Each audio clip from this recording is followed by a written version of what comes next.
श्रीराम समर्थ.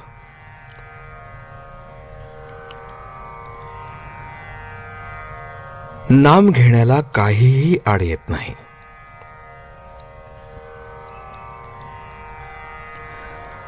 आपण असे पाहू की नामात प्रेम येण्याकरता एक एक सत्कर्म करीत राहणे सुलभ, की ते नामच विचाराने सर्व संतांनी कळवळ्याने सांगितले आहे म्हणून जरूर तर बळजबरीने सुद्धा घेत राहणे हे सुलभ.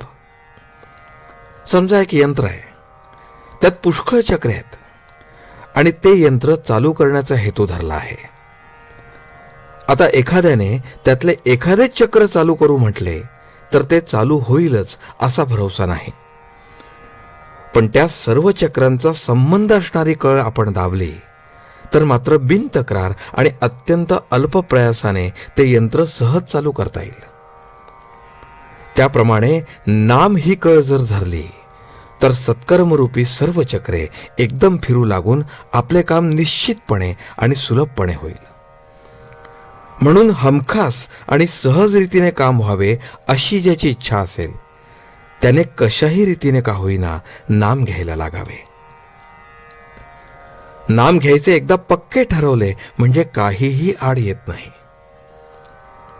व्यवहारात आपण पाहतोच की एखादी गोष्ट समर्थनीय नसली तरी करायचा निश्चय केला की मनुष्य ती करतोच. मग नाम घेण्याचा जर निश्चय केला तर का नाही होणार? काहीही केले तरी शेवटी नामाशिवाय गत्यंतर नाही. तर मग ते घेण्यात विलंब किंवा चालढकल करण्यात काय अर्थ आहे? म्हणून कोणत्याही तऱ्हेच्या शंका कुशंका न घेता कशाही तऱ्हेने पण नाम घेत राहावे हे उत्तम. म्हणजे विनाकाळ काळ फुकट घालवला अशी पश्चातापाची पाळी येणार नाही.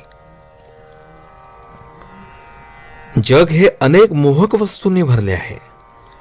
त्या वस्तू आपण पाहिल्या किंवा नुसत्या ऐकल्या तरी हव्याशा वाटतात आणि त्या मिळवण्याचा आपण प्रयत्न करतो. म्हणून देवाजवळ आपण अशी प्रार्थना करावी की देवा, मोहक वस्तू मला दाखवूच नकोस, कारण माझी इच्छा तिकडे जाईल आणि मी फसेन. देवा, माझे ज्यात खरे हित आहे तेच मला दिसो, तेच मी ऐकू, त्याचेच मला स्मरण हो आणि त्याचीच मला गोडी लागो. प्रल्हाद, द्रौपदी यासारख्या भक्तांनी देवाजवळ काय मागितले तेच आपण मागावे आणि त्यांनी निष्ठा ठेवली तशीच आपणही ठेवावी. त्यांच्या ठिकाणी जसे वैराग्य होते तसे आपल्या ठिकाणी आणण्याचा प्रयत्न करावा.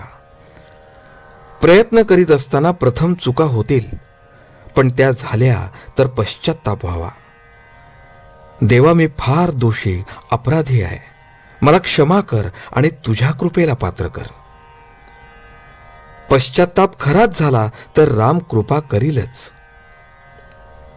मुखाने नाम घ्यावे, हाताने प्रपंचाचे काम करावे आणि अंतःकरणात समाधान ठेवावे. आजचे बोधवचन. जो नाम घेऊ लागेल त्याचे मन बाहेर धावण्याचे हळूहळू कमी होते. जानकी जीवन स्मरण. जय जय राम.